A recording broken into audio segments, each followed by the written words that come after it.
آج کی اس ویڈیو میں ہم آپ کو حضور نبی کریم صلی اللہ علیہ وآلہ وسلم کی ماں حضرت آمنہ رضی اللہ تعالی عنہ کی وفات کا واقعہ سنائیں گے۔ ایک دن حضرت آمنہ رضی اللہ تعالی عنہ نے مدینہ جانے کا ارادہ بنا لیا اور حضرت عبد المطلب سے آ کر فرمایا کہ بابا جان، میں کچھ دنوں کے لیے مدینہ جانا چاہتی ہوں، آپ اجازت دے دیں۔ حضرت عبد المطلب نے فرمایا ٹھیک ہے، چلی جاؤ۔ حضرت آمنہ نے سفر کا سامان تیار کیا اور اپنی کنیز ام ایمن اور ہمارے حضور نبی کریم صلی اللہ علیہ وآلہ وسلم کو لے کر ایک اونٹنی سے مدینہ کی طرف چل پڑی۔ اس وقت ہمارے حضور نبی کریم صلی اللہ علیہ وآلہ وسلم کی عمر مبارک صرف 6 سال تھی۔ مکہ سے مدینہ کی دوری لگ بھگ 400 کلومیٹر ہے۔ اس وقت لوگوں کی آبادی بہت کم تھی، راستے میں سناٹا ہی سناٹا تھا، ہر طرف ایک ویرانی اور وحشت سی محسوس ہوتی تھی۔ لیکن یہ 3 لوگوں کا قافلہ آہستہ آہستہ مدینہ کی طرف بڑھتا جا رہا تھا۔ اس قافلے میں مردوں میں صرف ایک 6 سال کا بچہ تھا۔ راستے میں حضرت آمنہ رضی اللہ تعالی عنہ کی آنکھوں میں آنسو بھر آتے، کبھی دل میں تڑپ سی اٹھتی کہ آج میں اپنے شوہر عبداللہ کی قبر پر جا رہی ہوں۔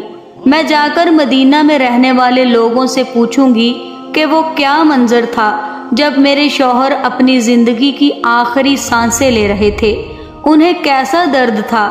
میں نے تو ابھی اپنے شوہر کے ساتھ ایک زندگی کی شروعات کی تھی، شادی کو صرف 2 ہی مہینے گزرے تھے کہ وہ مجھے ہمیشہ کے لیے چھوڑ کر چلے گئے۔ آج 6 سال گزر گئے ہیں، میں انہی کی یادوں کا سہارا بن کر زندگی گزار رہی ہوں۔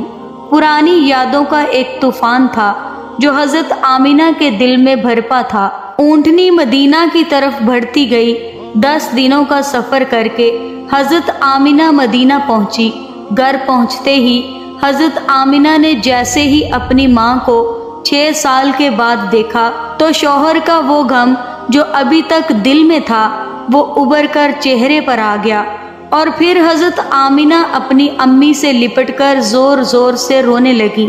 حضرت آمنہ کے آنسو ہی آج سارے گھر والوں کو ان کی درد بھری داستان سنا رہے تھے کہ اس 25 سال کی نوجوان لڑکی آمنہ نے اتنی کم عمر میں کیسے کیسے غم برداشت کیے، لیکن زبان سے ایک لفظ بھی نہ بولا۔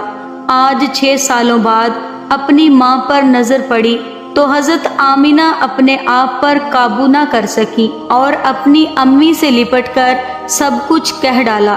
حضرت آمنہ کی امی اپنی بیٹی کو دلاسا دے رہی تھی اور کہہ رہی تھی کہ بیٹی پریشان نہ ہو، اللہ تجھے اس کا بہتر بدلہ عطا فرمائے گا۔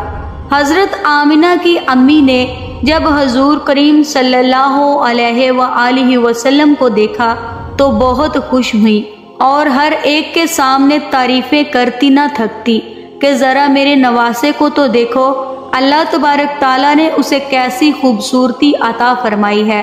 2 دن کے بعد حضرت آمنہ اپنے شوہر عبداللہ کی قبر پر پہنچی۔ قبر کے پاس بیٹھ کر بہت دیر تک روتی رہی اور دل ہی دل میں اپنے شوہر سے کچھ کہہ رہی تھی۔ شاید وہ کہہ رہی تھی کہ اے عبداللہ، تم مجھے اتنی جلدی چھوڑ کر کیوں چلے گئے؟ میں نے تو تمہارے ساتھ ساری زندگی گزارنے کے خواب دیکھے تھے، لیکن تم نے تو مجھے زندگی کے سفر میں اکیلا ہی چھوڑ دیا۔ اے عبداللہ، کاش کہ تم زندہ ہوتے تو آج اپنی آمنہ کے غم کو دیکھتے۔ میں تو گھر میں امید لگائے بیٹھی تھی کہ آپ 2 مہینے میں واپس آ جائیں گے، لیکن آپ تو ابھی تک واپس نہ آئے۔ اے عبداللہ، کاش کہ تم زندہ ہوتے تو آج اپنے اس چاند جیسے خوبصورت بچے کو دیکھتے کہ اللہ نے تیرے بچے کو کیسا حسن عطا فرمایا ہے۔ اے عبداللہ، کاش کہ تم زندہ ہوتے تو اپنے اس یتیم بچے کو اپنے کاندھوں پر بٹھا کر بازاروں میں گھماتے، اس کے لیے اچھے اچھے کھلونے لاتے، اسے اپنے ہاتھوں سے کھانا کھلاتے۔ لیکن اے عبداللہ، آج یہ تمہارا چاند سا خوبصورت بچہ یتیم ہو گیا ہے۔ اس کے سر سے باپ کا سایہ اٹھ چکا ہے۔ تیرا یہ پیارا بچہ اپنی زبان سے تو کچھ نہیں بولتا، لیکن اس کے دل میں بھی محلے کے دوسرے بچوں کو دیکھ کر یہ خیال ضرور آتا ہوگا کہ اے کاش میرے بابا جان زندہ ہوتے تو وہ بھی مجھے کھلونے لا کر دیتے۔ حضرت آمنہ اپنے شوہر کی قبر کے پاس بیٹھی برابر روئے جا رہی تھی۔ پھر شام ہوتے ہوتے اپنی باندی ام ایمن اور حضور کریم صلی اللہ علیہ وآلہ وسلم کے ساتھ گھر واپس آ گئیں۔ حضرت آمنہ نے 1 مہینہ اپنے مائکے میں گزارا اور پھر ایک دن اپنی ماں سے فرمایا کہ امی جان اب میں گھر واپس جانا چاہتی ہوں، آپ مجھے اجازت دے دیں۔ ماں سے اجازت لے کر حضرت آمنہ مکہ کی طرف چل پڑی۔ اونٹنی پر سب سے آگے ہمارے حضور نبی کریم صلی اللہ علیہ وآلہ وسلم، پھر حضرت آمنہ اور سب سے پیچھے حضرت ام ایمن، اور پھر یہ تینوں لوگوں کا قافلہ مکہ کی طرف روانہ ہو گیا۔ 3 دنوں کے سفر کے بعد یہ قافلہ عرب کی سب سے ویران جگہ سے گزر رہا تھا۔ اس جگہ کا نام ابوا ہے۔ ہر طرف سناٹا ہی سناٹا تھا، گھنی جھاڑیاں، کالے سیاہ پہاڑ۔ شام کا وقت تھا اور اس ویران علاقے سے ان 3 لوگوں کا قافلہ مکہ کی طرف چلتا جا رہا تھا۔ حضرت آمنہ جب سے اپنے شوہر کی قبر سے واپس آئی تھی تو وہ بہت مایوس سی لگ رہی تھی۔ راستے بھر وہ اندر ہی اندر آنسوؤں کے گھونٹ پی رہی تھی، لیکن اپنے معصوم بچے کے سامنے کچھ بھی ظاہر نہیں کر رہی تھی، کہیں میرے بچے کو کوئی تکلیف نہ ہو۔ ابوا کے مقام پر پہنچ کر اچانک حضرت آمنہ کی طبیعت کچھ صحیح نہیں لگ رہی تھی اور انہوں نے حضرت ام ایمن کو فوراً بتایا کہ مجھے ٹھیک نہیں لگ رہا۔ حضرت ام ایمن نے حضرت آمنہ سے کہا کہ آپ پریشان نہ ہوں، میں اونٹنی کو کسی اونچی جگہ پر روکتی ہوں۔ اور پھر حضرت ام ایمن اونٹنی کو ایک اونچے ٹیلے پر لے کر پہنچی۔ اس جگہ پر پتھر کا ایک درخت بنا ہوا تھا۔ انہوں نے حضرت آمنہ کو اونٹنی سے اتار کر اس پتھر پر لٹا دیا۔ حضرت آمنہ کو کچھ تکلیف سی محسوس ہو رہی تھی، شاید قدرت کو کچھ اور ہی منظور تھا۔ ہمارے حضور اپنی امی کو گھبرائی ہوئی نگاہوں سے دیکھ رہے تھے۔ وہ سمجھ نہیں پا رہے تھے کہ میری امی کو کیا ہو رہا ہے۔ حضور صلی اللہ علیہ وآلہ وسلم کی عمر مبارک اس وقت صرف 6 سال تھی۔ آنکھوں میں آنسو بھرے ہوئے تھے، دل گھبرا رہا تھا اور بار بار ہمارے حضور اپنی امی کو کہہ رہے تھے کہ امی جان آپ مجھ سے بات کیوں نہیں کر رہی ہو، آپ خاموش کیوں ہو، مجھ سے بات کرو۔ حضرت ام ایمن کہہ رہی تھی کہ اے آمنہ ہمت رکھو، تمہیں کچھ نہیں ہوگا، تم بالکل ٹھیک ہو جاؤ گی۔ لیکن حضرت آمنہ سمجھ چکی تھی کہ شاید اب جانے کا وقت آ چکا ہے۔ حضرت آمنہ تکلیف کی وجہ سے بار بار اپنی آنکھیں بند کرتی اور کھولتی۔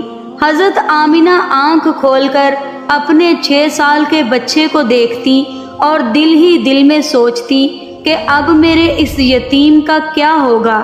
میرے بچے نے اپنے باپ کا سایہ تو نہیں دیکھا اور اب میں بھی اسے چھوڑ کر جا رہی ہوں، نہ اس کی کوئی بہن ہے نہ بھائی، میرا بچہ اب کس کے سہارے جیے گا۔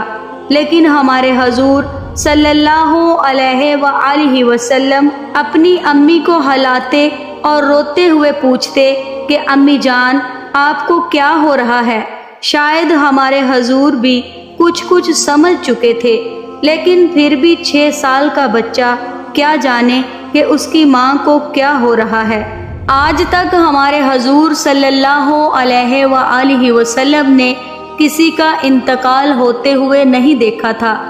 آخر حضرت آمنہ نے پردہ فرمانے سے کچھ سیکنڈ پہلے زور لگا کر اپنی آنکھیں کھولی، اپنے 6 سال کے بچے کے سر پر ہاتھ پھیرتے ہوئے کہا کہ بیٹا پریشان نہ ہونا، اب میں جا رہی ہوں، لیکن ساری دنیا کو ایک ایسا بچہ دے کر جا رہی ہوں جو ساری کائنات کو روشن کر دے گا۔ اتنا کہہ کر حضرت آمینہ نے حضور کا سر اپنے سینے پر رکھ لیا اور اپنی آنکھیں بند کر لی۔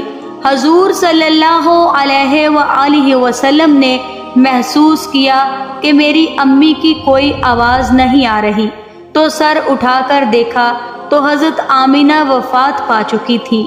ہمارے حضور اپنی امی کو ہلا رہے تھے اور کہہ رہے تھے کہ امی جان اٹھو، مجھ سے باتیں کرو، میں آپ کے بغیر کہیں نہیں جاؤں گا، میرا مکہ میں آپ کے سوا کون ہے؟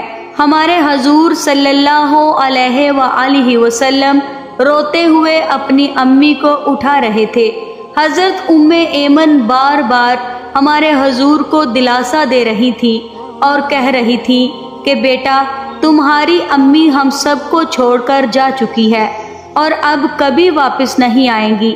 ہمارے حضور صلی اللہ علیہ وآلہ وسلم اپنی امی سے لپٹ کر رو رہے تھے اور ایمن سے کہہ رہے تھے کہ خالہ جان میری امی کیوں نہیں اٹھ رہی ہے، وہ مجھ سے بات کیوں نہیں کر رہی ہے؟ میں اپنی امی کے ساتھ مکہ جاؤں گا، میرا ان کے علاوہ کون ہے؟ دوستو، وہ کیسا منظر ہوگا کہ مکہ مدینہ کی آبادی سے بہت دور ایک سنسان علاقے میں 6 سال کا بچہ اپنی ماں سے لپٹ کر رو رہا ہے اور اپنی ماں کو اس دنیا سے گزرتے ہوئے دیکھ رہا ہے۔ شاید اس دن آسمان کے فرشتے بھی رو رہے ہوں گے۔ اس وقت ہمارے حضور صلی اللہ علیہ وآلہ وسلم کے پاس صرف حضرت ایمن تھی جو کہ گھر کی کنیز تھی۔ گھر کی کنیز سے کیا دلاسا مل سکتا تھا؟ اگر اللہ چاہتا تو حضرت آمینہ کو مدینہ میں وفات دے سکتا تھا۔ کم سے کم ہمارے حضور کی خالہ، ماموں یا نانی ہمارے حضور کو گلے سے لگا کر کچھ دلاسا دے دیتی، اور اگر اللہ چاہتا تو حضرت آمینہ کو مکہ میں وفات دے سکتا تھا۔ کم سے کم ہمارے حضور کے چاچا، دادا عبد المطلب یا پھوپھیاں ہی ہمارے حضور کو گلے سے لگا کر دلاسا دے دیتی اور مصیبت کے اس وقت میں ہمارے حضور کے لیے سہارا بنتی۔ لیکن اللہ تعالیٰ ساری دنیا کو دکھانا چاہتا تھا کہ اے لوگو، دیکھو یہ محمد وہ ہستی ہے جس کی خاطر میں نے ساری کائنات بنائی۔ اس بچے سے میں اتنی محبت کرتا ہوں کہ پورے قرآن میں نے اسے نام لے کر نہیں پکارا، ہمیشہ محبت سے پکارا ہے۔ اے لوگو، یہ محمد وہ بچہ ہے کہ جس کے اشارے پر آسمانوں میں تہلکہ مچ جاتا ہے، جس کے ہاتھ اٹھتے ہی میں دنیا کا نظام ہی بدل دیتا ہوں، جس کی انگلی کے اشارے پر میں چاند کے 2 ٹکڑے کر دیتا ہوں۔ اے لوگو، یہ محمد وہ ہستی ہے جسے میں نے سارے جہاں کی خوبصورتی دے دی ہے۔